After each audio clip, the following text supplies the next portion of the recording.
ಶ್ರೀಪಾದ ಶ್ರೀವಲ್ಲಭ ಲೀಲಾ ವೈಭವ 16ನೇ ಅಧ್ಯಾಯ. ಶ್ರೀಪಾದ ಶ್ರೀವಲ್ಲಭ ಸ್ವಾಮಿನೇ ನಮಃ. ದತ್ತ ಜಯಂತಿ. ಶ್ರೀರಾಮಚಂದ್ರನ ಪಾದಧೂಳಿಯು ತಾಕಿ ಶಿಲೆಯು ಒಂದು ಸ್ತ್ರೀಮೂರ್ತಿಯಾಗಿ ಬದಲಾದ ವಿಷಯವನ್ನು ಕೇಳಿದವರಿಗೆ ಏನೂ ಆಶ್ಚರ್ಯವಾಗಲಿಲ್ಲ. ಇದು ಸಂಭವವೇ, ಸಾಧ್ಯವೇ ಎಂದು ಯಾರೂ ಯೋಚಿಸಲಿಲ್ಲ. ಅಷ್ಟೇ ಅಲ್ಲದೆ ಶ್ರೀರಾಮನೊಂದಿಗೆ ಗುಹನು, ಓ ರಾಜಕುಮಾರನೇ, ನಿನ್ನ ಪಾದಧೂಳಿಗೆ ಒಳ್ಳೆಯ ಮಹಿಮೆಯಿದೆ ಎಂದು ಕೇಳಿದ್ದೇನೆ. ಆ ವಿಧವಾಗಿ ನನ್ನ ದೋಣಿಯೇನಾದರೂ ಸ್ತ್ರೀಯಾಗಿ ಬಿಟ್ಟರೆ ನನ್ನ ಜೀವನಾಧಾರವೂ ಇಲ್ಲವಾಗುತ್ತದೆ ಎಂದು ಆ ನೆಪದಿಂದ ಶ್ರೀರಾಮನ ಪಾದಗಳನ್ನು ತೊಳೆಯುವ ಭಾಗ್ಯವನ್ನು ಪಡೆದುಕೊಂಡನು. ಭಗವಂತನಿಗೆ ಮಹಿಮೆಯಿರುವುದು ಸಹಜ, ಅದನ್ನು ಅನುಮಾನಿಸುವುದು ಅವಿವೇಕ.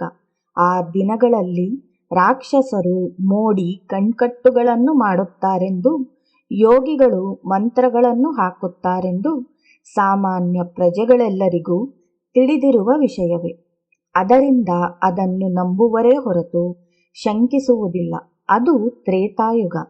ಈಗ ಈ ಕಲಿಯುಗದಲ್ಲಿಯೂ ಕೂಡ ವಸ್ತುಗಳನ್ನು ಸೃಷ್ಟಿಸಿ ಕೊಡಬಲ್ಲ ಯೋಗಿಗಳು, ಸಿದ್ಧರೂ ಇರುವರೆಂದು ಎಲ್ಲರಿಗೂ ಗೊತ್ತು.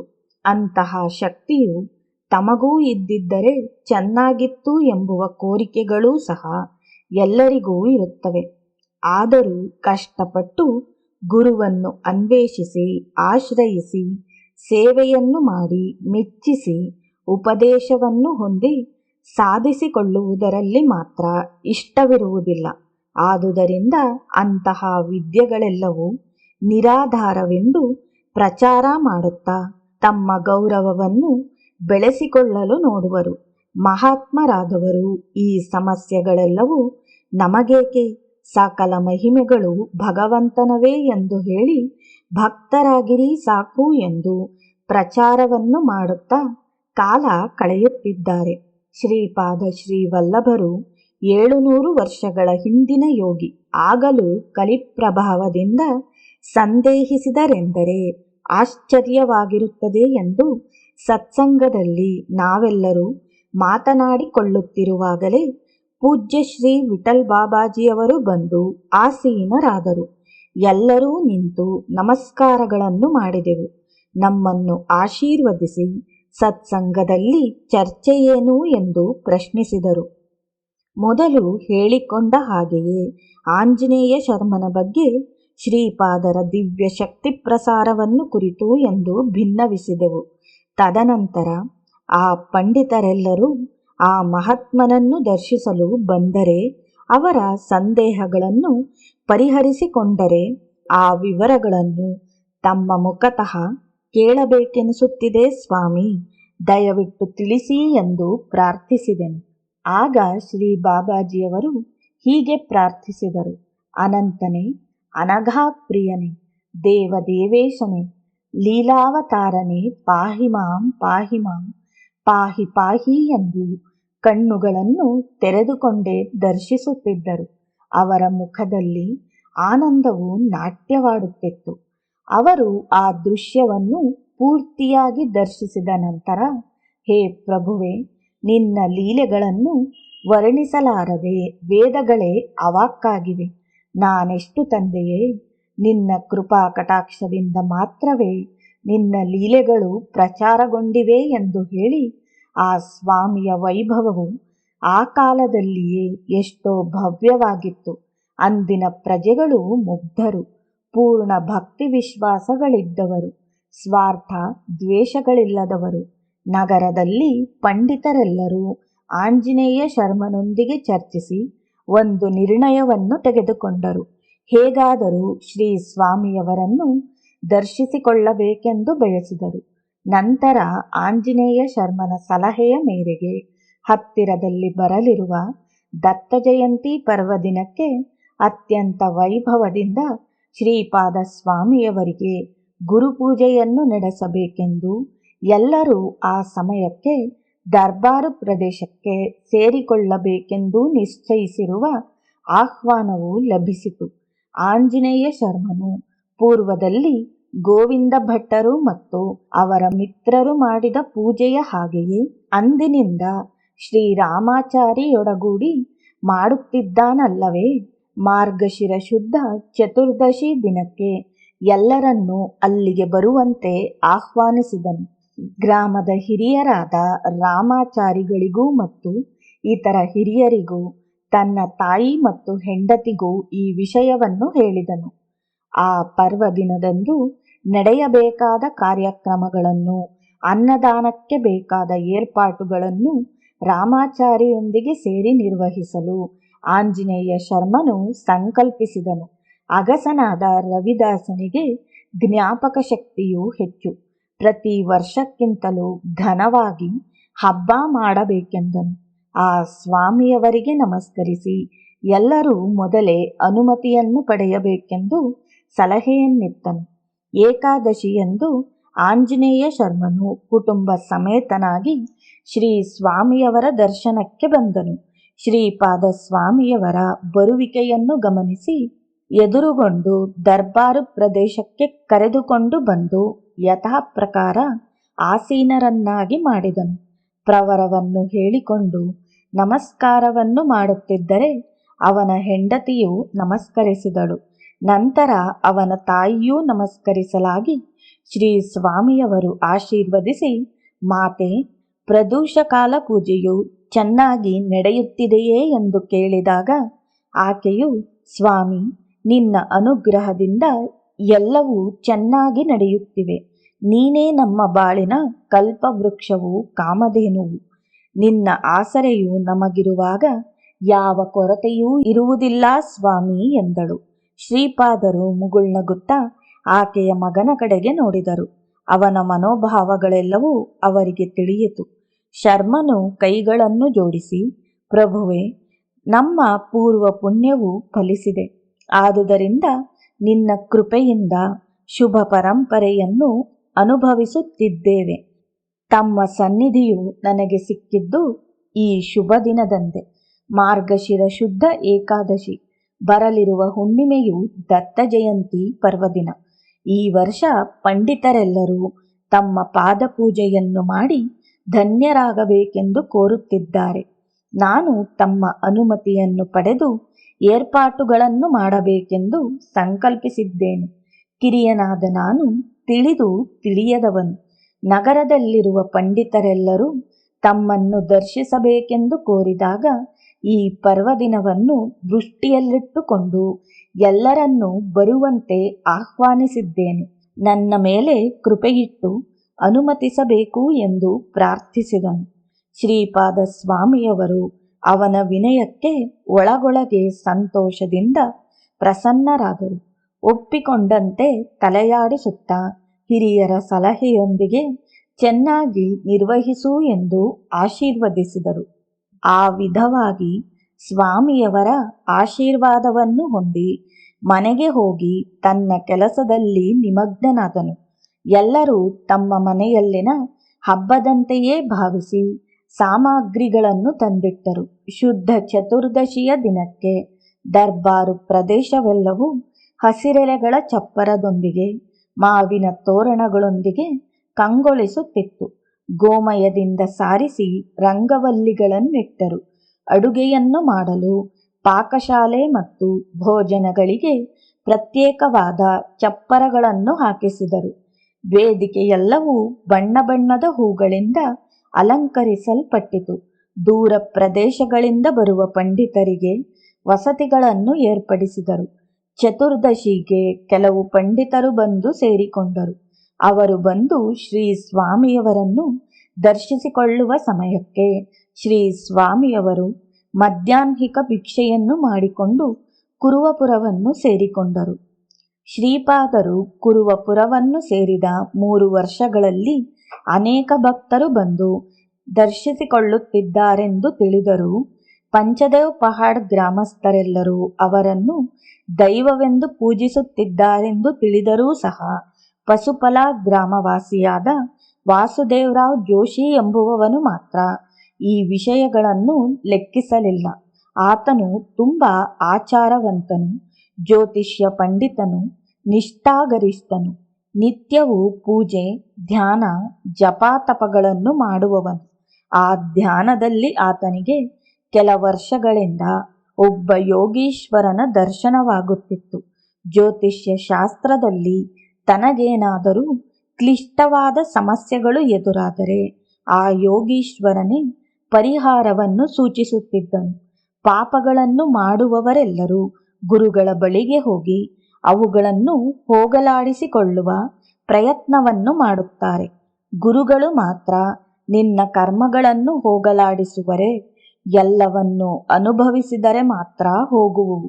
ಗ್ರಹಗಳು ಹಿಡಿದು ಪೀಡಿಸುತ್ತಿದ್ದರೆ ಗ್ರಹ ಶಾಂತಿಗಳನ್ನು ಮಾಡಿಕೊಳ್ಳಬೇಕೇ ಹೊರತು ಸುಮ್ಮನೆ ಹೋಗೆಂದರೆ ಹೋಗುತ್ತವೆಯೇ ಎಂದು ತನಗೆ ತಿಳಿದ ರೀತಿ ವಿಮರ್ಶಿಸುತ್ತಿದ್ದನು.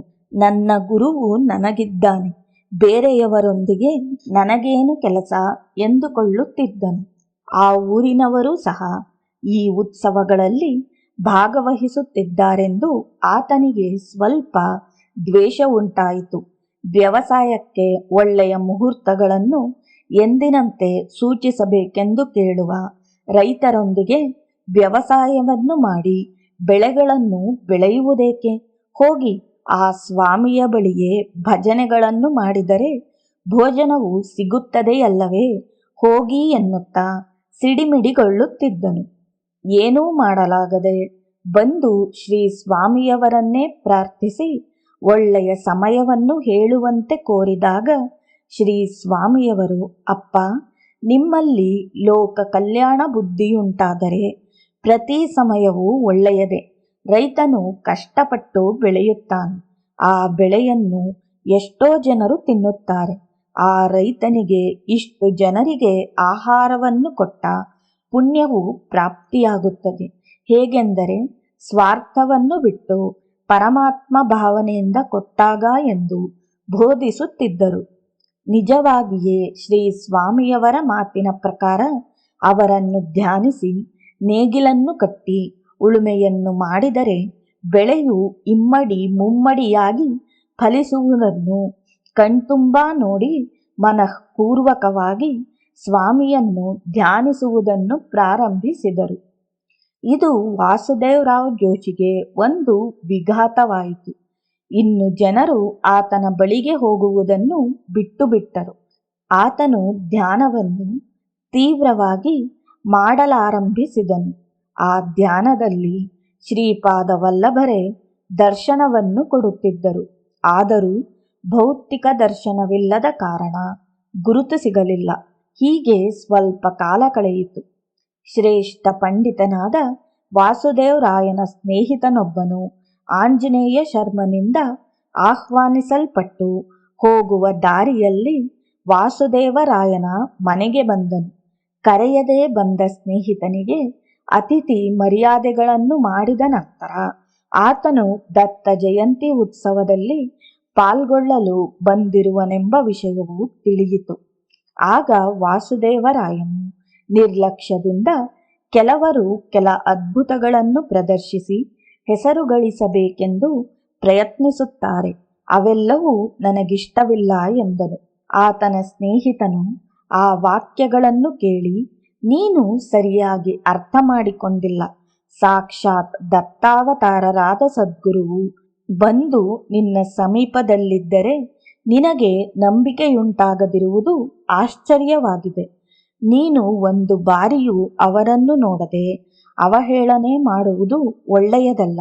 ನಾಳೆ ನನ್ನೊಂದಿಗೆ ಬಂದು ದರ್ಶಿಸಿಕೊಂಡು ನಿನ್ನ ಸಂದೇಹಗಳೇನಾದರೂ ಇದ್ದರೆ ಪರಿಹರಿಸಿಕೊಂಡು ನಂತರವೇ ನಿರ್ಣಯವನ್ನು ತೆಗೆದುಕೊಳ್ಳುವುದು ಒಳ್ಳೆಯದು ಎಂದು ಸಲಹೆಯನ್ನು ಹೇಳಿದಾಗ ವಾಸುದೇವರಾಯನು ಸುಮ್ಮನಾದನು. ಶ್ರೀ ದತ್ತ ಜಯಂತಿಯ ದಿನ ನಡೆಯಬೇಕಾದ ಕಾರ್ಯಕ್ರಮವನ್ನು ಕುರಿತು ಆ ದಿನ ಆಹ್ವಾನಿತರೆಲ್ಲರ ಸಮಕ್ಷಮದಲ್ಲಿ ರಾಮಾಚಾರ್ಯ ಆಧ್ವರ್ಯದಲ್ಲಿ ಸಮಾವೇಶವು ನಡೆಯಿತು.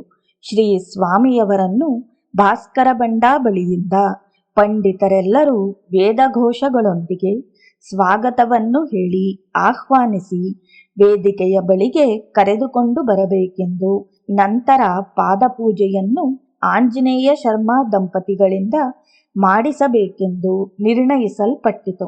ಆ ದಿನ ಹೊತ್ತು ಹೋಗುವವರೆಗೂ ಹೂಮಾಲೆಗಳನ್ನು ಕಟ್ಟುತ್ತಾ ಸ್ತ್ರೀಯರು ಅನೇಕ ಊಹೆ ಆಲೋಚನೆಗಳಿಂದ ಪುರುಷರು ನಿದ್ರೆ ಹೋಗಲೇ ಇಲ್ಲ. ಬೆಳಗ್ಗಿನ ಜಾವವೇ ಆಂಜನೇಯ ಶರ್ಮನು ಆಹ್ವಾನಿತರೆಲ್ಲರನ್ನೂ ಕೃಷ್ಣಾ ನದಿ ತೀರಕ್ಕೆ ಕರೆದುಕೊಂಡು ಹೋಗಲಾಗಿ ಎಲ್ಲರೂ ಸ್ನಾನಾನುಷ್ಠಾನಗಳನ್ನು ಮುಗಿಸಿಕೊಂಡರು. ಸೂರ್ಯೋದಯದ ವೇಳೆಗೆ ಎಲ್ಲರೂ ಉತ್ಸವದಂತೆ ಶ್ರೀ ಸ್ವಾಮಿಯವರು ಅನುಷ್ಠಾನವನ್ನು ಮಾಡುವ ಸ್ಥಳಕ್ಕೆ ಹೋಗಿ ನಿಶ್ಶಬ್ದವಾಗಿ ನಿಂತರು. ಇಷ್ಟರಲ್ಲಿ ಪೂಜಾ ದ್ರವ್ಯಗಳು, ಪಾತ್ರೆಗಳು ಎಲ್ಲವೂ ವೇದಿಕೆಗೆ ಸೇರಲ್ಪಟ್ಟಿತು. ಶ್ರೀ ಸ್ವಾಮಿಯವರು ನದಿಯಿಂದ ಮೇಲಕ್ಕೆ ಬರುತ್ತಿದ್ದಾಗ ಉಷಾ ಕಿರಣಗಳು ಮೇಲೇರುತ್ತಿದ್ದವು. ಆ ಕಿರಣಗಳು ಸ್ವಾಮಿಯವರ ಮೇಲೆ ಬಿದ್ದು ಪ್ರತಿಫಲಿಸಿ ಸಪ್ತವರ್ಣಗಳಾಗಿ ಗೋಚರಿಸುತ್ತಿತ್ತು. ಎಲ್ಲರೂ ಆ ದೃಶ್ಯವನ್ನು ನೋಡಿ ತುಂಬ ಸಂತೋಷಪಟ್ಟು ಸಾಷ್ಟಾಂಗ ನಮಸ್ಕಾರಗಳನ್ನು ಮಾಡಿದರು. ನಂತರ ಪೂರ್ಣ ಕುಂಭದೊಂದಿಗೆ ಬ್ರಾಹ್ಮಣರೆಲ್ಲರೂ ಮುಕ್ತ ಕಂಠದಿಂದ ಸುಸ್ವರ ವೇದಘೋಷಗಳನ್ನು ಮಾಡುತ್ತಾ ಆ ಸಹಸ್ರ ಶೀರ್ಷನನ್ನು, ಸಹಸ್ರಪಾದನನ್ನು ಸಕಲ ಲಾಂಛನಗಳಿಂದ ಶ್ರೀ ದತ್ತಸ್ವಾಮಿ ಎಂದು ಭಾವಿಸಿ ಆಹ್ವಾನಿಸುತ್ತಾ ಕರೆದುಕೊಂಡು ಬಂದು ಆಸನವನ್ನು ಸ್ವೀಕರಿಸಲು ಸೂಚನೆಯನ್ನು ಮಾಡಿದಾಗ ಅದರ ಮೇಲೆ ಯಥಾಪ್ರಕಾರ ವ್ಯಾಘ್ರಜಿನವು ಪ್ರತ್ಯಕ್ಷವಾಯಿತು. ಶ್ರೀ ಸ್ವಾಮಿಯವರು ಅದರ ಮೇಲೆ ಆಸೀನರಾದರು. ಪಂಡಿತರು ಪಾರವಶ್ಯದಿಂದ ವೇದ ಪಾರಣೆಯನ್ನು ಮಾಡುತ್ತಿದ್ದರು. ಶ್ರೀ ಸ್ವಾಮಿಯವರ ಮುಖವು ದಿವ್ಯ ತೇಜಸ್ಸಿನಿಂದ ಪ್ರಕಾಶಿಸುತ್ತಿತ್ತು. ಪೀಠಾಪುರ ಪಂಡಿತರ ಆಗಮನ. ಅದೇ ಸಮಯಕ್ಕೆ ಆಕಸ್ಮಿಕವಾಗಿ ಪೀಠಾಪುರ ವಾಸಿಗಳಾದ ವೇದ ಪಂಡಿತರ ಬೃಂದವು ತೀರ್ಥಯಾತ್ರೆಗಳನ್ನು ಮಾಡುತ್ತಾ ಅನೇಕ ವಿದ್ವತ್ ಸಭೆಗಳಲ್ಲಿ ಪಾಲ್ಗೊಳ್ಳುತ್ತಾ ಕುರುವಪುರದಲ್ಲಿ ಶ್ರೀಪಾದ ವಲ್ಲಭರೆಂಬ ಮಹಾತ್ಮರಿದ್ದಾರೆಂದು ತಿಳಿದು ಗೋಕರ್ಣದಲ್ಲಿ ದಾರಿಯನ್ನು ತಿಳಿದುಕೊಂಡರು. ಪೀಠಾಪುರದಲ್ಲಿ ಅಪ್ಪಲರಾಜು ಶರ್ಮರವರ ಕುಮಾರನನ್ನು ಕುರಿತು ಜ್ಞಾಪಿಸಿಕೊಂಡರು. ಅಂದು ಉಪನಯನವಾದೊಡನೆಯೇ ಶ್ರೀಪಾದನು ವೇದಗಳನ್ನು ಪಠಿಸಿದನು. ವೇದಗಳಲ್ಲಿನ ರಹಸ್ಯಗಳನ್ನು ವಿವರಿಸಿದನು. ಆ ವಿಷಯಗಳನ್ನು ಜ್ಞಾಪಿಸಿಕೊಂಡು ಸಂತೋಷಭರಿತರಾದರು. ಶ್ರೀಪಾದರು ಬಾಲ್ಯದಲ್ಲಿ ಮಾಡಿದ ಲೀಲೆಗಳನ್ನು, ಪ್ರದರ್ಶಿಸಿದ ಮಹಿಮೆಗಳನ್ನು ಗೋವಿಂದ ಭಟ್ಟರಿಗೆ ತಿಳಿಸಿದರು. ಸುದೀರ್ಘ ಪ್ರಯಾಣವನ್ನು ಮಾಡಿ ಪಂಚದೇವ್ ಪಹಾಡ್ ಸೇರಿಕೊಂಡು ಶ್ರೀಪಾದ ಸ್ವಾಮಿಯವರನ್ನು ಕುರಿತು ವಿಚಾರಿಸಿದರು. ಅವರ ದರ್ಬಾರ್ನಲ್ಲಿ ನಡೆಯುತ್ತಿರುವ ಉತ್ಸವದ ಬಗ್ಗೆ ಗ್ರಾಮಸ್ಥರು ಹೇಳಿದಾಗ ಅವರ ಸಹಾಯದೊಂದಿಗೆ ಆ ವೇದಿಕೆಯನ್ನು ಸೇರಿಕೊಂಡರು. ಆ ಪಂಡಿತರೆಲ್ಲರನ್ನೂ ಶ್ರೀ ಸ್ವಾಮಿಯವರು ತಮ್ಮ ಅಮೃತ ದೃಷ್ಟಿಯಿಂದ ವೀಕ್ಷಿಸಿ ಪ್ರೇಮಾನುರಾಗಗಳು ಉಕ್ಕಿ ಬಂದು ಮೃದು ಮಧುರ ಸ್ವರದಿಂದ, ಪೂಜ್ಯರಾದ ಪೀಠಾಪುರ ವಾಸಿಗಳೇ, ಎಲ್ಲರೂ ಕುಶಲವೇ? ಜನನೀ ಜನ್ಮಭೂಮಿಶ್ಚ ಸ್ವರ್ಗಾದಪಿ ಗರೀಯಸಿ ಎಂಬಂತೆ ನಿಮ್ಮ ದರ್ಶನದಿಂದ ನಮಗೆ ಜನ್ಮಭೂಮಿಯು ಜ್ಞಾಪಕಕ್ಕೆ ಬಂದಿದೆ. ನಮ್ಮ ಜನನಿಯನ್ನು, ಜನ್ಮಭೂಮಿಯನ್ನು ಜ್ಞಾಪಿಸಿದ ಪುಣ್ಯಾತ್ಮರು ನೀವು. ಆಸೀನರಾಗಿರಿ ಎಂದು ಅವರನ್ನು ಕುಳ್ಳಿರಿಸಿದರು. ಅವರೆಲ್ಲರೂ ಯುವಯೋಗಿಯಾದ ಶ್ರೀಪಾದ ಸ್ವಾಮಿಗೆ ನಮಿಸಿ ಕುಳಿತುಕೊಂಡರು. ಆತನು ಜಗದ್ಗುರುವಾದ ದತ್ತಾತ್ರೇಯನೇ ಎಂದು ಬಾಲ್ಯದಿಂದಲೇ ತಿಳಿದಿತ್ತು.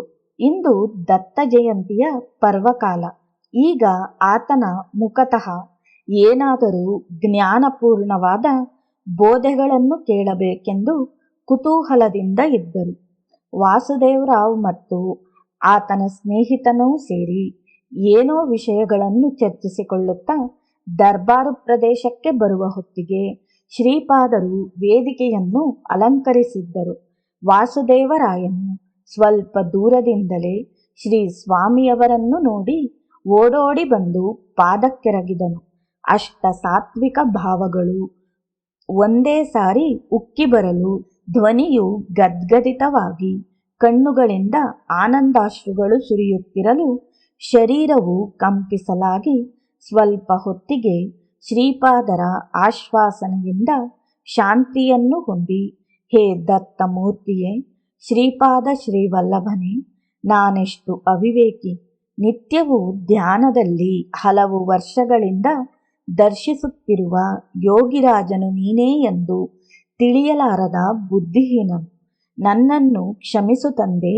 ಅವ್ಯಾಜ ಕರುಣಾಮಯನೇ, ಸಹಸ್ರಾರು ಮಂದಿ ನಿನ್ನ ಅನುಗ್ರಹಕ್ಕೆ ಪಾತ್ರರಾಗುತ್ತಿದ್ದಾರೆಂದು ಕೇಳುತ್ತಿದ್ದೇನೆ.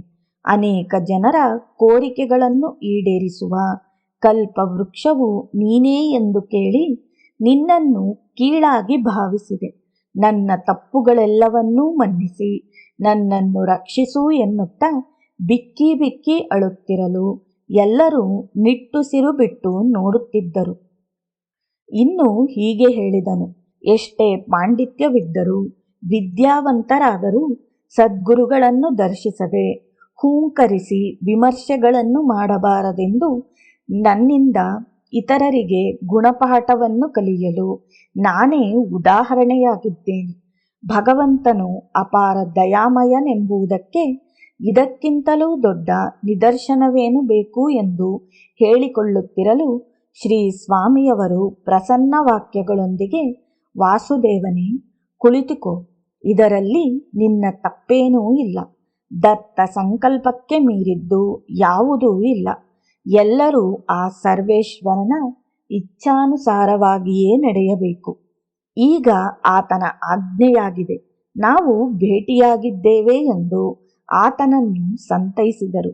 ಅಷ್ಟರಲ್ಲಿ ಶ್ರೀ ಸ್ವಾಮಿಯವರಿಗೆ ಪಾದಪೂಜೆಯು ಪ್ರಾರಂಭವಾಯಿತು. ಶ್ರೀ ಸ್ವಾಮಿಯವರ ಅನುಮತಿಯನ್ನು ಪಡೆದು ಆಂಜನೇಯ ಶರ್ಮನು ಶ್ರೀಪಾದರ ದಿವ್ಯ ಪಾದಗಳನ್ನು ದತ್ತಪಾದಗಳೆಂದು ಭಾವಿಸಿ ವಿದ್ಯುಕ್ತವಾಗಿ ಪೂಜೆಯನ್ನು ಮಾಡಲು ಉಪಕ್ರಮಿಸಿದನು. ಪೂಜೆಯಲ್ಲಿದ್ದ ಪಂಡಿತರೆಲ್ಲರೂ ಸುಶ್ರಾವ್ಯವಾಗಿ ಮಂತ್ರಗಳನ್ನು ಪಠಿಸುತ್ತಿದ್ದರು. ಶರ್ಮನು ಶ್ರೀ ಸ್ವಾಮಿಯವರಿಗೆ ಅರ್ಘ್ಯ ಪಾದ್ಯಗಳನ್ನು ಕೊಟ್ಟು ನಮಕ ಚಮಕಗಳೊಂದಿಗೆ ಪಂಚಾಮೃತಗಳಿಂದ ಪಾದಗಳಿಗೆ ಅಭಿಷೇಕಿಸಿದನು.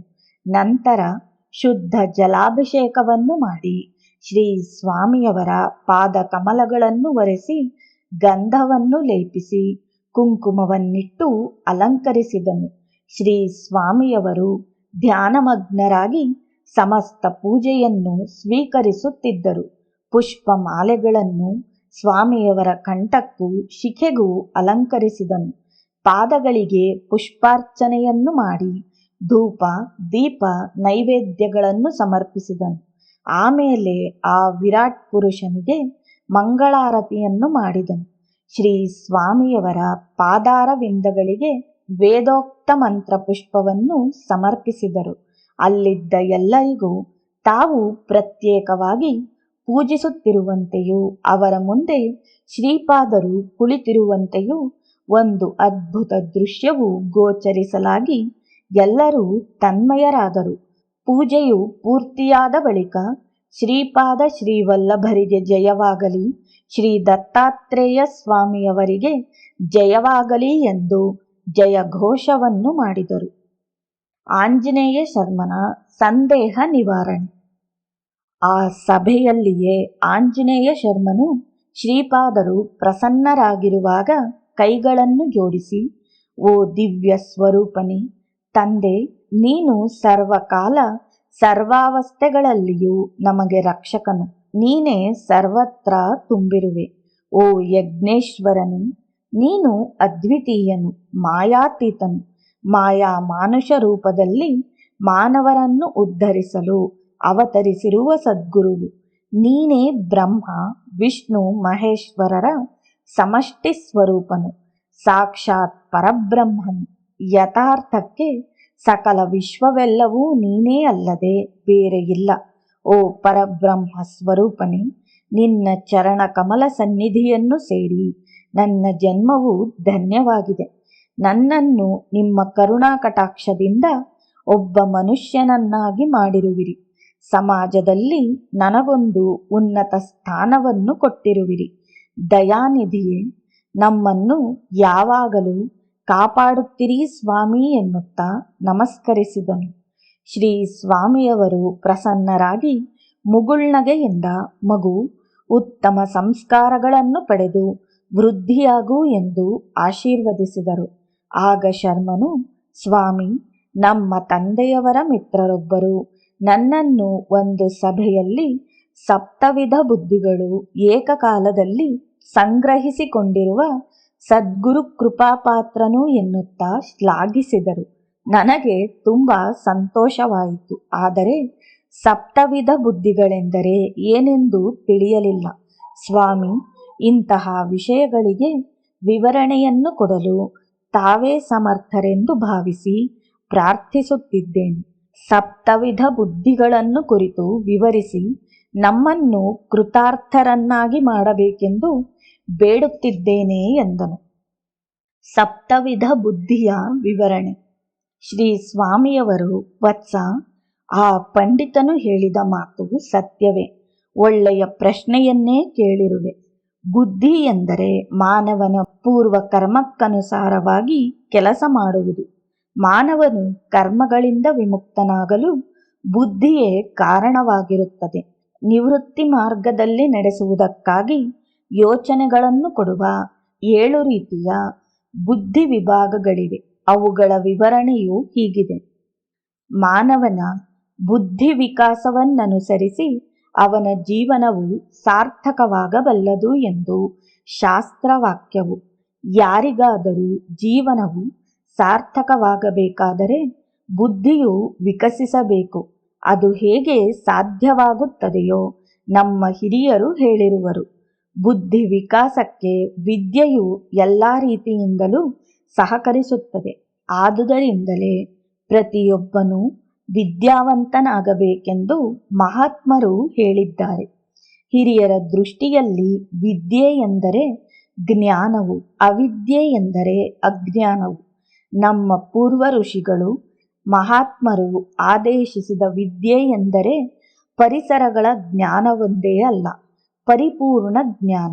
ಪರಿಸರಗಳ ಜ್ಞಾನದೊಂದಿಗೆ ಮೊದಲಾಗುವ ಮಾನವನ ಬುದ್ಧಿಯು ಬೆಳೆದು ಬೆಳೆದು ವಿಕಾಸಗೊಳ್ಳುತ್ತಾ ಎಷ್ಟೋ ವಿಷಯಗಳನ್ನು ತಿಳಿದುಕೊಂಡಿದ್ದರೂ ಇನ್ನೂ ತಿಳಿಯಬೇಕಾಗಿರುವುದು ಇದ್ದೇ ಇರುತ್ತದೆ.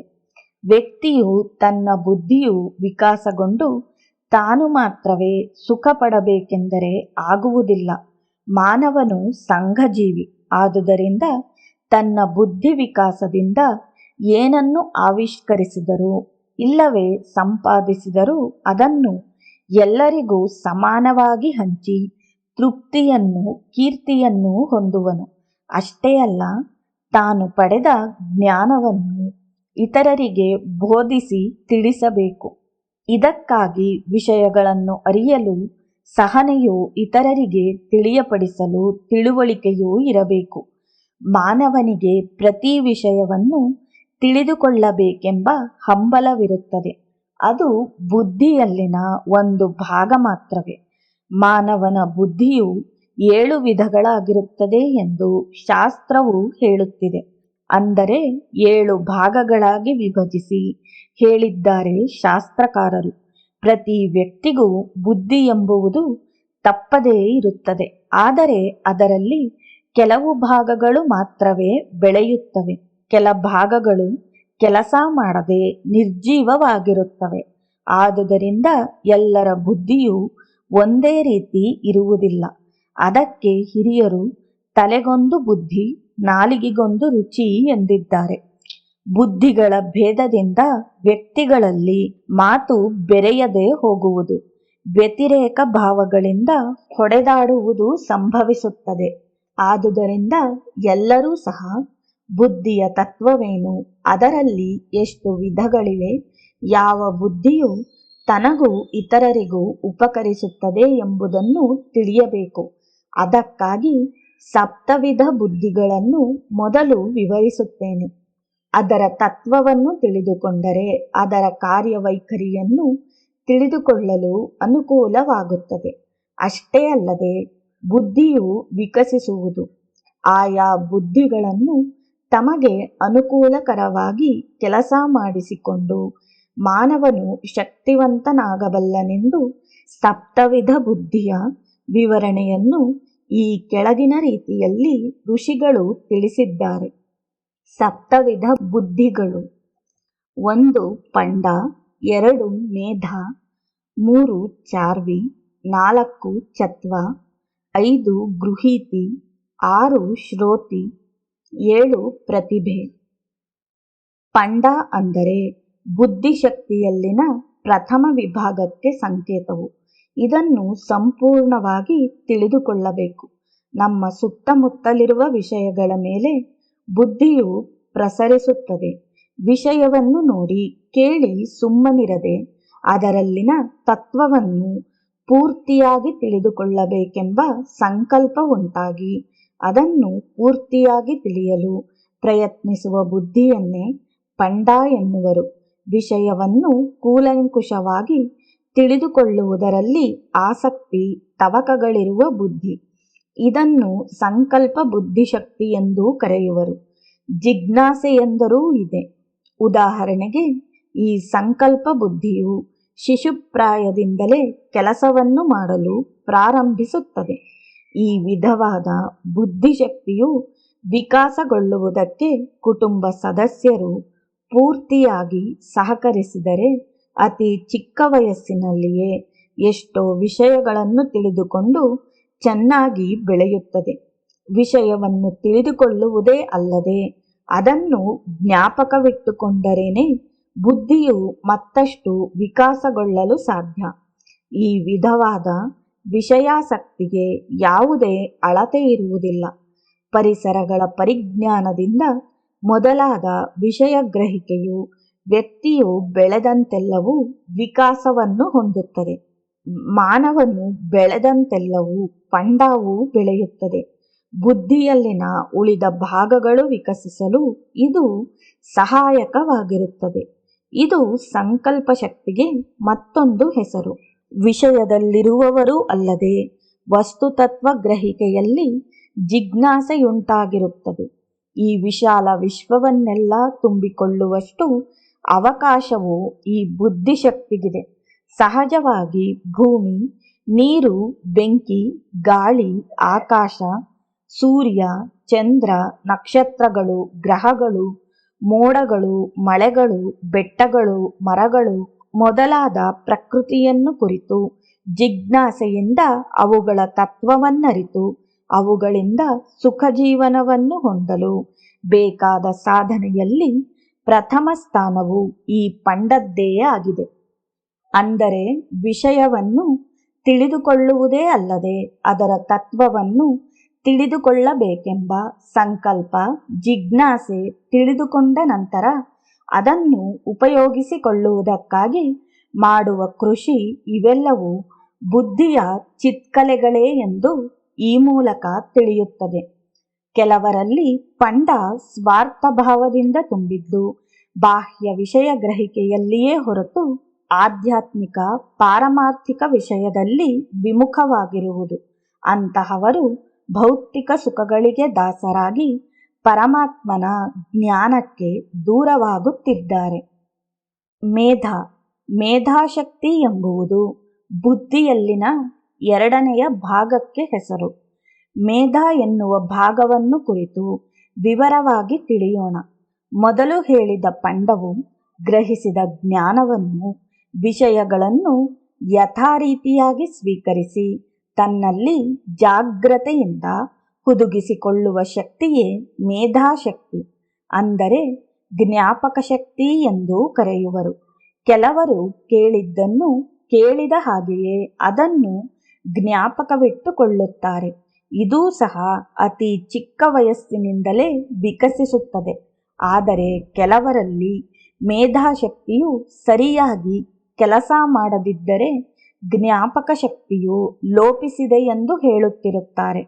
ಮೇಧಾಶಕ್ತಿಯ ಸಾಮರ್ಥ್ಯವನ್ನನುಸರಿಸಿ ವ್ಯಕ್ತಿಯ ಮುಖವರ್ಚಸ್ಸು ಇರುತ್ತದೆ.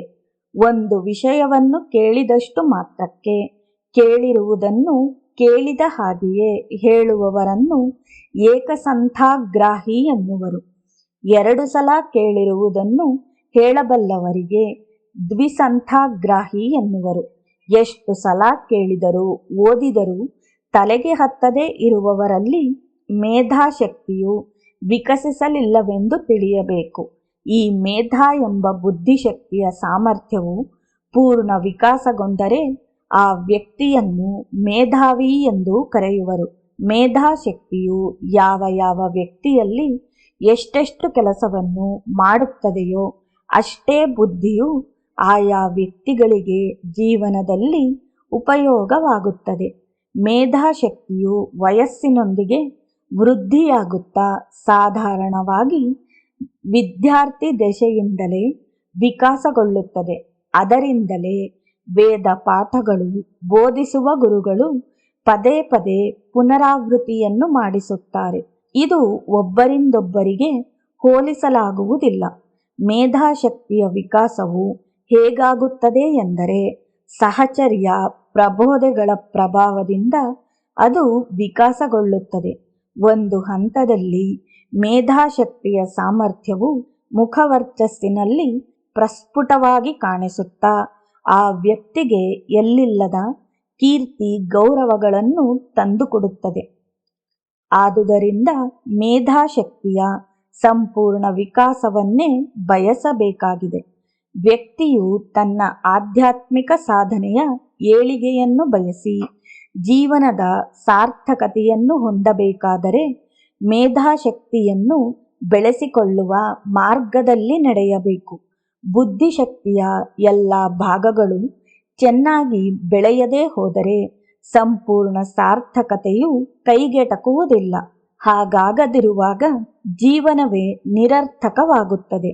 ಶರೀರ, ಅದರ ನಿರ್ಮಾಣ, ತತ್ವ, ವಿಶ್ವ, ವಿಶ್ವಾತ್ಮಕನಾದ ಪರಮಾತ್ಮ ಇವುಗಳನ್ನು ಕುರಿತು ವಿಜ್ಞಾನವನ್ನು ಕೂಲಂಕುಷವಾಗಿ ಗ್ರಹಿಸಿಕೊಂಡು ನಿರಂತರವಾಗಿ ಜ್ಞಾಪಕದಲ್ಲಿ ಇಟ್ಟುಕೊಂಡಿರುವವರ ಮೇಧಾಶಕ್ತಿಯು ತುಂಬ ಉತ್ಕೃಷ್ಟವಾದುದು.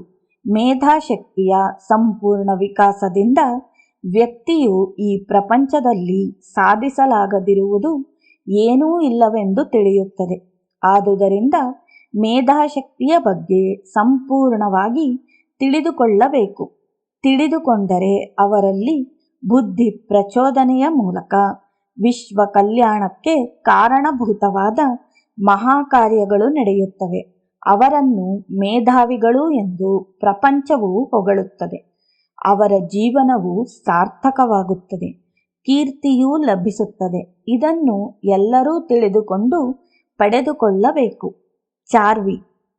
ಬುದ್ಧಿಯಲ್ಲಿನ ಮೂರನೆಯ ಭಾಗವೇ ಚಾರ್ವಿ, ಅಂದರೆ ಊಹೆ, ಕಲ್ಪನೆಗಳಲ್ಲಿ ತಿಳುವಳಿಕೆ ಎನ್ನುತ್ತಾರೆ. ಮಾನವನು ಮೊದಲು ಪಂಡಾದ ಮೂಲಕ ವಿಷಯವನ್ನು ಗ್ರಹಿಸಿಕೊಂಡು ಮೇಧಾಶಕ್ತಿಯಲ್ಲಿ ಹುದುಗಿಸಿಕೊಳ್ಳುತ್ತಾನೆ. ಈ ಕಲಿತುಕೊಂಡ ಜ್ಞಾನವು ಏನಿದೆಯೋ ಅದನ್ನು ಉಪಯೋಗಿಸಿ ಅನೇಕವಾದ ಊಹೆ ಕಲ್ಪನೆಗಳನ್ನು ಮಾಡುವುದರಲ್ಲಿ ತಿಳುವಳಿಕೆಯನ್ನು ಚಾರ್ವಿ ಎನ್ನುವರು. ಊಹೆಗಳ ಮೂಲಕ ತನ್ನಲ್ಲಿರುವ ವಿಜ್ಞಾನವನ್ನು, ಅನುಭವವನ್ನು ವ್ಯಕ್ತಪಡಿಸುವುದು, ಪರೋಕ್ಷವಾಗಿ ನಡೆದ ವಿಷಯಗಳಲ್ಲಿನ ಸತ್ಯಾಸತ್ಯತೆಗಳನ್ನು ಊಹೆಗಳಿಂದ ಬಹಿರಂಗಪಡಿಸುವ ಶಕ್ತಿಯನ್ನು ಚಾರ್ವಿ ಎನ್ನುವರು. ಈ ವಿಧವಾದ ಬುದ್ಧಿಯಿಂದ ತನ್ನ ಸಮಸ್ಯೆಗಳಿಗಾಗಲಿ ಇತರರ ಸಮಸ್ಯೆಗಳಿಗಾಗಲಿ ಪರಿಷ್ಕಾರವನ್ನು ಸೂಚಿಸಬಲ್ಲ ಶಕ್ತಿಯನ್ನು ಹೊಂದಬಲ್ಲರು. ಎಂತಹ ಜ್ಞಾನವಂತನಾದರೂ ಇದನ್ನು ಇತರರ ಏಳಿಗೆಗಾಗಿ ವಿನಿಯೋಗಿಸಿದರೆ ಮಾತ್ರ ಜೀವನವು ಸಾರ್ಥಕವಾಗುತ್ತದೆ. ಕೀರ್ತಿ ಗೌರವಗಳು ಪ್ರಾಪ್ತಿಯಾಗುತ್ತವೆ. ಭೌತಿಕ ವಿಜ್ಞಾನವಾಗಲಿ ಪಾರಮಾರ್ಥ ಜ್ಞಾನವಾಗಲಿ ಎರಡನ್ನೂ ಪರಹಿತಕ್ಕಾಗಿಯೇ ಉಪಯೋಗಿಸಬೇಕು. ತಾನು ಸಂಪಾದಿಸಿದ ವಿಜ್ಞಾನದಿಂದ ಇತರರಿಗೆ ಒಳ್ಳೆಯದನ್ನು ಮಾಡದ ವ್ಯಕ್ತಿಗೆ ತನ್ನ ವಿಜ್ಞಾನವು ತನಗೆ ಉಪಯೋಗಕ್ಕೆ ಬಾರದೆ ವ್ಯರ್ಥವಾಗುತ್ತದೆ. ಇನ್ನು ಅಹಂಕಾರವೂ ಜೊತೆಯಾದರೆ ದುರುಪಯೋಗವಾಗಿ ಪತನಕ್ಕೆ ಕಾರಣವಾಗುತ್ತದೆ. ಆದುದರಿಂದ ಬುದ್ಧಿಯಲ್ಲಿನ ಭಾಗಗಳನ್ನು ಚೆನ್ನಾಗಿ ಬಳಸಿಕೊಂಡು ಪರೋಪಕಾರ ಪಾರೀಣರಾಗಿ ಜೀವನಗಳನ್ನು ತಿದ್ದಿಕೊಳ್ಳಬೇಕು. ಇದಕ್ಕಾಗಿ ನಿರಂತರವಾದ ಕೃಷಿಯು ಅವಶ್ಯಕವಾಗಿದೆ. ಚತ್ವ. ಚತ್ವ ಎಂದರೆ ವಿಷಯಗಳನ್ನು ಚೆನ್ನಾಗಿ ಕೇಳಿ ತಿಳಿದುಕೊಳ್ಳಬೇಕೆಂಬ ಕುತೂಹಲದಿಂದಲೂ ಕೇಳುವುದರಲ್ಲಿ ಸಹನೆಯುಂಟಾಗಿ ಇರುವಂತಹ ಬುದ್ಧಿ. ಗುರುಗಳ ಬಳಿ ಶಿಷ್ಯರಾಗಲಿ ವಿದ್ಯಾರ್ಥಿಗಳಾಗಲಿ ಬೋಧನೆಯ ಸಮಯದಲ್ಲಿ ಏಕಾಗ್ರತೆಯಿಂದ ಕೇಳುವರು. ಕೇಳಿದುದನ್ನು ಕೇಳಿದಂತೆಯೇ ಗ್ರಹಿಸಿಕೊಳ್ಳಬಲ್ಲರು, ಜ್ಞಾಪಕವಿಟ್ಟುಕೊಳ್ಳಬಲ್ಲರು. ವಿಷಯಗಳನ್ನು ಕೇಳುವಾಗ ಸರಿಯಾಗಿ ಅರ್ಥವಾಗದಿದ್ದರೆ ಮತ್ತೆ ಮತ್ತೆ ಕೇಳಿ ತಿಳಿದುಕೊಳ್ಳುವರು. ಸಹನೆಯಿಂದ ಕೇಳಿ ಜ್ಞಾಪಕವಿಟ್ಟುಕೊಳ್ಳುವ ಬುದ್ಧಿಯು ಯಾರಿಗಿರುತ್ತದೆಯೋ ಅವರಿಗೆ ಚತ್ವ ಎನ್ನುವ ಬುದ್ಧಿಯಲ್ಲಿನ 4ನೆಯ ಭಾಗವು ಚೆನ್ನಾಗಿ ಕೆಲಸ ಮಾಡುತ್ತಿದೆ ಎಂದು ತಿಳಿಯಬೇಕು. ಆ ವಿಧವಾಗಿ ಚೆನ್ನಾಗಿ ಕೇಳಬಲ್ಲವರು ತುಂಬ ಕಡಿಮೆ.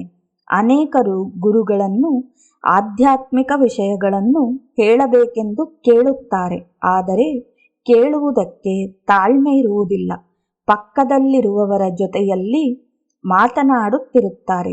ಕೆಲವರು ಮೊದಲು ಹೇಳಿದುದನ್ನು ಕೇಳಿ ಏನೋ ಆಲೋಚನೆಯಲ್ಲಿ ಬಿದ್ದು ನಂತರ ಹೇಳಿದುದನ್ನೆಲ್ಲ ಕೇಳದೆ ಕೊನೆಯಲ್ಲಿ ಹೇಳಿದ ಮಾತುಗಳನ್ನು ಕೇಳಿದಾಗ ಗಾಬರಿಯಿಂದ ಅಯ್ಯೋ ಏನು ಹೇಳಿದರು, ನಾನು ಯಾವುದೋ ಆಲೋಚನೆಯಲ್ಲಿದ್ದೆ, ಸರಿಯಾಗಿ ಕಿವಿಗೊಡಲಿಲ್ಲ ಎನ್ನುತ್ತಾ ಪಕ್ಕದವರನ್ನು ಕೇಳುತ್ತಾರೆ. ವಿದ್ಯಾರ್ಥಿ ದಶೆಯಲ್ಲಿರುವವರ ಬುದ್ಧಿಯು ಸರಿಯಾಗಿ ಕ್ರಮವಿಕಾಸವಾಗದಿದ್ದರೆ ಇಂತಹ ಸಮಸ್ಯೆಗಳೇ ಎದುರಾಗುವುವು. ಇನ್ನು ಆಧ್ಯಾತ್ಮಿಕ ಬೋಧೆಗಳ ವಿಷಯದಲ್ಲಿ ಗುರುಗಳಿಗೆ ಏನೂ ನಷ್ಟವಾಗುವುದಿಲ್ಲ. ಶಿಷ್ಯರೇ ತಮ್ಮ ಸಾಧನಾವಧಿಯನ್ನು ವ್ಯರ್ಥ ಮಾಡಿಕೊಳ್ಳುತ್ತಾರೆ. ಮಾನವ ಜನ್ಮದ ಸಾಫಲ್ಯವನ್ನು ಹೊಂದದೇ ಹೋಗುತ್ತಾರೆ.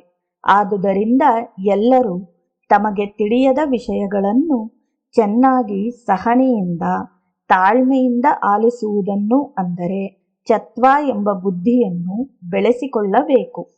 ಗೃಹೀತಿ. ಗೃಹೀತಿ ಎಂಬುದು ಬುದ್ಧಿಯ 5ನೆಯ ಭಾಗ. ಗೃಹೀತಿ ಎಂದರೆ ಗ್ರಹಣ ಬುದ್ಧಿ ಎಂದೂ ಅರ್ಥ. ಪಂಡಾದಿಂದ ಗೃಹೀತಿಯವರೆಗೂ ವಿಷಯ ಗ್ರಹಣವು ಅತಿ ಮುಖ್ಯವಾಗಿರುತ್ತದೆ. ಗ್ರಹಣ ಬುದ್ಧಿ ಎಂದರೆ ಆಲಿಸಿದ ವಾಕ್ಯಗಳಿಂದ ನೇರವಾಗಿ ವಿಷಯವನ್ನು ಗ್ರಹಿಸುವುದು, ಅಂದರೆ ಆಲಿಸಿದ ವಿಷಯಕ್ಕೆ ತಮ್ಮ ಭಾವನೆಯನ್ನು ಜೋಡಿಸಿ ಯಥಾರ್ಥವನ್ನು ಗ್ರಹಿಸುವುದು.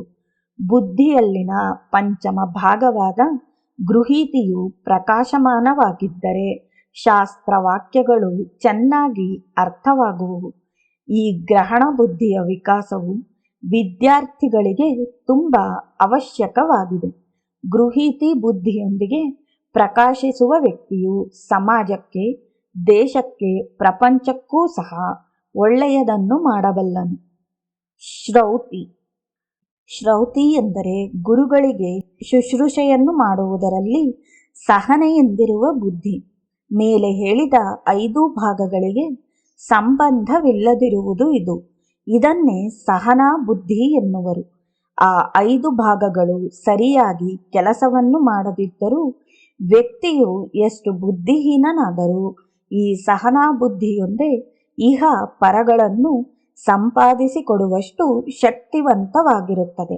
ಅಪಾರ ಸಹನೆಯನ್ನು ಹೊಂದಿರುವ ಎಷ್ಟೋ ಮಂದಿ ಗುರು ಶುಶ್ರೂಷೆಯಿಂದ, ಭಗವಂತನ ಆರಾಧನೆಯಿಂದ ಅನೇಕ ಕಷ್ಟ ನಷ್ಟಗಳನ್ನೂ ಮೀರಿ ಅವರ ಜೀವನಗಳನ್ನು ಪಾರಮಾರ್ಥಿಕವಾಗಿ ವಿಕಾಸಗೊಳಿಸಿಕೊಂಡವರು ನಮ್ಮ ಪುರಾಣ ಇತಿಹಾಸಗಳಲ್ಲಿ ಕಂಡುಬರುತ್ತಾರೆ. ಎಷ್ಟು ಶ್ರೀಮಂತರಾದರೂ, ಎಷ್ಟು ವಿದ್ಯಾವಂತರಾದರೂ, ಪದವಿಗಳಿದ್ದರೂ ಸಹನಾಶಕ್ತಿಯು ಲೋಪಿಸಿದರೆ ಎಲ್ಲವೂ ವ್ಯರ್ಥವೇ ಆಗುವುದು. ಜೀವನವು ಸಾರ್ಥಕವಾಗಬೇಕಾದರೆ ಸಹನಾಶಕ್ತಿಯು ತುಂಬ ಮುಖ್ಯ. ಪ್ರತಿಭೆ. ಮೊದಲು ಹೇಳಿದ 6 ಭಾಗಗಳ ಪ್ರಕಾಶವೇ ಪ್ರತಿಭೆ. ಪ್ರತಿಭಾ ಎಂಬ ಸಪ್ತಮ ಬುದ್ಧಿ.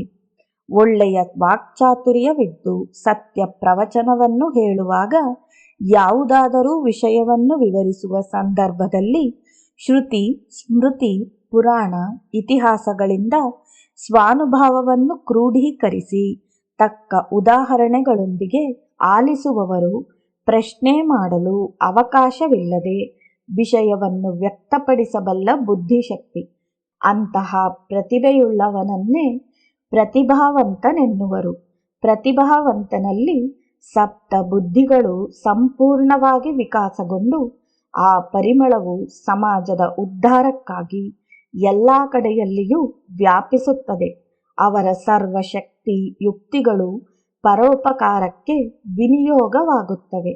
ಈ ಪ್ರತಿಭೆಯನ್ನು ಸಂಪಾದಿಸಿಕೊಳ್ಳಲು ಮಾನವನು ತುಂಬಾ ಕಷ್ಟಪಟ್ಟು ಸಾಧಿಸಿಕೊಳ್ಳಬೇಕಾಗುತ್ತದೆ. ಅಂದರೆ ಜಿಜ್ಞಾಸೆ, ಜ್ಞಾಪಕ ಶಕ್ತಿ, ಸಹನೆ, ತಿಳುವಳಿಕೆ, ಗ್ರಹಣ ಬುದ್ಧಿ, ಶ್ರೌತಿ ಎಲ್ಲವೂ ಪ್ರತಿಭೆಯಾಗಿ ರೂಪವನ್ನು ತಾಳಿ ವ್ಯಕ್ತಿಯ ಕೀರ್ತಿಯು ಚಿರಸ್ಥಾಯಿಯಾಗಿ ಭೂಮಿಯ ಮೇಲೆ ವಿಸ್ತರಿಸಲ್ಪಟ್ಟು ನೆಲೆಯೂರುತ್ತದೆ ಎಂದು ಪ್ರಬೋಧಿಸಿದರು.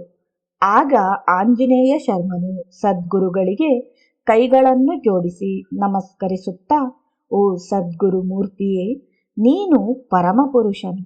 ಮಾಯೆಯಿಂದಾವೃತವಾದ ನಮಗೆ ನಿಮ್ಮ ದರ್ಶನವನ್ನು ಉಂಟು ಮಾಡುವುದೇ ನಿಮ್ಮ ಲೀಲೆ. ನಿಮ್ಮಲ್ಲಿನ ದಿವ್ಯತ್ವವನ್ನು, ಅಖಂಡತ್ವವನ್ನು ತಿಳಿದುಕೊಳ್ಳಲು ನಾನೆಷ್ಟು ಮಾತ್ರದವನು.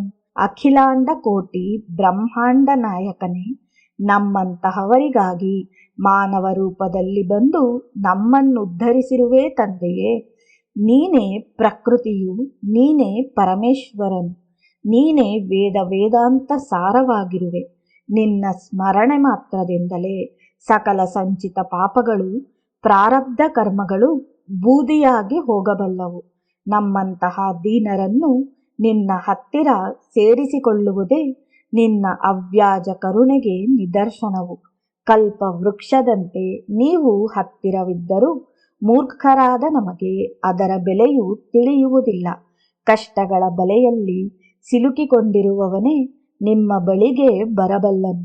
ಈ ಜಗತ್ತೆಲ್ಲವೂ ನಿನ್ನ ಲೀಲಾವಿಲಾಸವೆಂದು ಹೇಳಲ್ಪಟ್ಟಿದೆ. ದೇವದೇವನೇ, ನನ್ನಲ್ಲಿ ಕರ್ತವ್ಯ ನಿಷ್ಠೆಯನ್ನು ನಿಲ್ಲಿಸು ತಂದೆ ಎಂದು ಪರಿಪರಿಯಾಗಿ ಕೀರ್ತಿಸಿದನು. ಆಂಜನೇಯ ಶರ್ಮನೊಂದಿಗೆ ಬಂದಿದ್ದ ಪಂಡಿತರಲ್ಲಿ ಒಬ್ಬ ಮಧ್ಯಮ ವಯಸ್ಕನೆದ್ದು ನಿಂತು, ಪ್ರಭುವೇ, ದತ್ತಸ್ವರೂಪನೇ, ತಾವು ಸಮರ್ಥ ಸದ್ಗುರುಗಳೆಂದು ತಿಳಿದು ನಿಮ್ಮ ದರ್ಶನಕ್ಕಾಗಿ ಎಷ್ಟು ಆವೇದನೆಯನ್ನು ಪಟ್ಟೆವು. ನಿಮ್ಮ ಸನ್ನಿಧಿಯನ್ನು ಸೇರಿದೊಡನೆಯೇ ನಮ್ಮ ಅಂತರಂಗಗಳು ಅಮೃತ ಪಾನವನ್ನು ಮಾಡಿದಂತೆ ಸಂತೃಪ್ತಿಯನ್ನು ಹೊಂದಿವೆ. ಸದಾ ನಮ್ಮನ್ನು ಎಲ್ಲಿದ್ದರೂ ಓರೆಗಣ್ಣಿನಿಂದ ನೋಡಿ ರಕ್ಷಿಸು ಎಂದು ಬೇಡಿಕೊಂಡನು. ಅದರಲ್ಲಿ ಪೀಠಾಪುರದಿಂದ ಬಂದಿದ್ದ ಪಂಡಿತರು, ಶ್ರೀಪಾದ ಶ್ರೀವಲ್ಲಭನೇ, ನೀನು ಅಂದು ಮನೆಯನ್ನು ಬಿಟ್ಟು ತೀರ್ಥಯಾತ್ರೆಗೆ ಹೊರಡುವಾಗ ಹೇಗಿದ್ದೆಯೋ ಹಾಗೆಯೇ ಇರುವೆ. ಗೋಕರ್ಣದಲ್ಲಿ ಗೋವಿಂದ ಭಟ್ಟರು ತಮ್ಮ ಹೆಸರನ್ನು ಹೇಳಿದಾಗ ಮಾರ್ಗವನ್ನು ತಿಳಿದುಕೊಂಡೆ. ನಿನ್ನನ್ನು ದರ್ಶಿಸಬೇಕೆನ್ನುವ ಆಕಾಂಕ್ಷೆಯಿಂದ ಬಂದು ಸೇರುವ ವೇಳೆಯಲ್ಲಿ ಇಲ್ಲಿ ಸಾಕ್ಷಾತ್ ದತ್ತಾತ್ರೇಯನಿಗೆ ಪೂಜೆ ಮಾಡುವುದು ಎಷ್ಟೋ ಅದೃಷ್ಟವು ಎನ್ನುತ್ತಾ ಪೀಠಾಪುರ ವಾಸಿಗಳು ಸಭೆಗೆ ತಮ್ಮನ್ನು ಪರಿಚಯಿಸಿಕೊಂಡು, ಶ್ರೀಪಾದರು ಬಾಲ್ಯದಲ್ಲಿಯೇ ಅಣ್ಣಂದಿರಿಗೆ ಮಾಡಿದ ಒಳಿತನ್ನು ಕುರಿತು ಆತನ ಮಹಿಮೆಗಳ ಬಗ್ಗೆ ಎಲ್ಲರಿಗೂ ತಿಳಿಸಿದರು. ಮತ್ತು ಈ ದಿನ ನೂತನವಾದ ಪ್ರವಚನವನ್ನು ಈ ಮಹಾತ್ಮನಿಂದ ಕೇಳಿದೆವು ಎಂದು ಸಂತೋಷಪಟ್ಟರು. ಇಷ್ಟರಲ್ಲಿ ಆಂಜನೇಯ ಶರ್ಮನ ಬಗ್ಗೆ ಕೆಲವರು ಅವರಿಗೆ ತಿಳಿಸಿದರು. ಅಷ್ಟರಲ್ಲಿ ಶ್ರೀ ಸ್ವಾಮಿಯವರ ಭಿಕ್ಷೆಗೆ ಎಲ್ಲರ ಸಮಾರಾಧನೆಗೆ ಸಮಯವಾಗಿದೆ ಎಂದು ಕೆಲ ಹಿರಿಯರು ತಿಳಿಸಿದಾಗ ಸಂತೋಷಭರಿತರಾಗಿ ಎಲ್ಲರೂ ಭೋಜನಕ್ಕೆ ಸಿದ್ಧರಾದರು. ಅಂದು ಪಂಚಭಕ್ಷ್ಯ ಪರಮಾನ್ನಗಳೊಂದಿಗೆ ಭಕ್ಷ್ಯ, ಭೋಜ್ಯ, ಚೋಹ್ಯ, ಲೇಹ್ಯ, ವ್ಯಂಜನ ಪದಾರ್ಥಗಳುಳ್ಳ ಷಡ್ರಸೋಪೇತವಾದ ಔತಣವನ್ನು ಶ್ರೀ ಸ್ವಾಮಿಯವರಾದಿಯಾಗಿ ಎಲ್ಲರಿಗೂ ಬಡಿಸಿದರು. ತುಪ್ಪವನ್ನು ಕೈತುಂಬ ಧಾರೆಗಳಾಗಿ ಬಡಿಸಿದರು. ಬ್ರಾಹ್ಮಣರ ನಂತರ ಎಲ್ಲರಿಗೂ ಭೋಜನ ಪ್ರಸಾದವು ಬಡಿಸಲ್ಪಟ್ಟಿತು. ನಂತರ ಸ್ವಾಮಿಯವರು ಸನ್ನೆಯನ್ನು ಮಾಡಿದಾಗ ಅಗಸನು ಪಂಚದೇವ್ ಪಹಾಡ್ ಗ್ರಾಮದ ರಾಮಣ್ಣ, ಶಂಕರಯ್ಯ, ಬೋಯ ಭೀಮಣ್ಣ, ಮಾಲಾದಾಸರಿ ಸೀತಯ್ಯ ಮುಂತಾದವರೆಲ್ಲರೂ ಭೋಜನ ಪ್ರಸಾದವನ್ನು ತಿಂದರು. ಇನ್ನು ಉಳಿದಿದ್ದ ಪದಾರ್ಥಗಳನ್ನು ಕೃಷ್ಣಾ ನದಿಯಲ್ಲಿ ಜಲಚರಗಳಿಗಾಗಿ ಸಮರ್ಪಿಸಿದರು. ತದನಂತರ ಶ್ರೀಪಾದ ಸ್ವಾಮಿಯವರು ಕುರುವಪುರಕ್ಕೆ ಬರುವಂತೆ ಪೀಠಾಪುರ ವಾಸಿಗಳಿಗೆ ಸೂಚಿಸಿ ತಾವು ಹೊರಟರು. ನಂತರ ಗ್ರಾಮಸ್ಥರ ಸಹಾಯದಿಂದ ಆ ಪಂಡಿತರು ಕುರುವಪುರವನ್ನು ಸೇರಿಕೊಂಡರು. ನದಿಯಲ್ಲಿ ನೀರು ಕಡಿಮೆಯಿದ್ದುದರಿಂದ ಯಾವ ಸಮಸ್ಯೆಯೂ ಇರಲಿಲ್ಲ. ಈ ವಿಧವಾಗಿ ಶ್ರೀಪಾದ ಶ್ರೀ ವಲ್ಲಭ ಸ್ವಾಮಿಯವರು ತಮ್ಮ ಬಳಿಗೆ ಬಂದವರಿಗೆ ಅನೇಕ ರೀತಿಯ ಜ್ಞಾನ ಬೋಧೆಗಳನ್ನು ಮಾಡುತ್ತಿದ್ದರು. ಕಲ್ಪವೃಕ್ಷವು, ಕಾಮಧೇನುವು ಬೇಡಿದ್ದನ್ನು ಮಾತ್ರ ಕೊಡುತ್ತವೆ. ಆದರೆ ಸದ್ಗುರುದೇವರು ತನ್ನನ್ನು ಆಶ್ರಯಿಸಿದ ಭಕ್ತನಿಗೆ ಯಾವುದು ಶ್ರೇಯಸ್ಕರವೋ ಅದನ್ನು ಬೇಡದೆಯೇ ಅನುಗ್ರಹಿಸುತ್ತಾರೆ ಎಂದು ಶ್ರೀ ವಿಠ್ಠಲ್ ಬಾಬಾಜಿಯವರು ಹೇಳಿದರು. ಎಲ್ಲರೂ ದಿಗಂಬರ ದಿಗಂಬರ ಶ್ರೀಪಾದವಲ್ಲಭ ದಿಗಂಬರ ಎಂಬ ನಾಮವನ್ನು ಹೇಳಿದೆವು. ದಿಗಂಬರ ಎಂದು ಏಕೆ ಸಂಬೋಧಿಸುತ್ತಿದ್ದೇವೆಯೋ ಆ ವಿಧವಾಗಿ ಸಂಬೋಧಿಸುವುದರಿಂದ ಆತನಿಗೆ ಯಾವ ವಿಧವಾದ ತೃಪ್ತಿಯುಂಟಾಗುವುದೋ ಶ್ರೀ ಬಾಬಾಜಿಯವರು ಒಂದು ಸಲ ವಿವರಿಸಿದ್ದಾರೆ. ದಿಗಂಬರನೆಂದರೆ ದಿಕ್ಕುಗಳೇ ತನಗೆ ಮೇರೆಯಾಗಿ ಉಳ್ಳವನು ಎಂದು. ಬಟ್ಟೆಗಳನ್ನು ಉಟ್ಟುಕೊಳ್ಳದವನೆಂದು, ನಗ್ನವಾಗಿ ತಿರುಗುವವನೆಂದು ಅನೇಕರು ವರ್ಣಿಸುತ್ತಾರೆ. ದಿಗಂಬರನೆಂದರೆ ನಿಜವಾದ ಅರ್ಥ ತುಂಬ ಆಶ್ಚರ್ಯವಾಗಿ ಇರುತ್ತದೆ. ಆಚ್ಛಾದನೆ ಇಲ್ಲದವನು, ಬಚ್ಚಿಟ್ಟುಕೊಳ್ಳದ ತತ್ವವನ್ನುಳ್ಳವನು, ಪೂರ್ಣವಾಗಿ ದರ್ಶನವನ್ನು ಕೊಡುವವನು, ಅಡ್ಡವಿಲ್ಲದವನು, ಎಲ್ಲ ಕಡೆಗಳು ದಿಗಂತದವರೆಗೂ ವ್ಯಾಪಿಸಿರುವ ತತ್ವವನ್ನುಳ್ಳವನು. ಆತನ ಯಥಾರ್ಥ ತತ್ವ ದಿಗಂಬರ ತತ್ವ.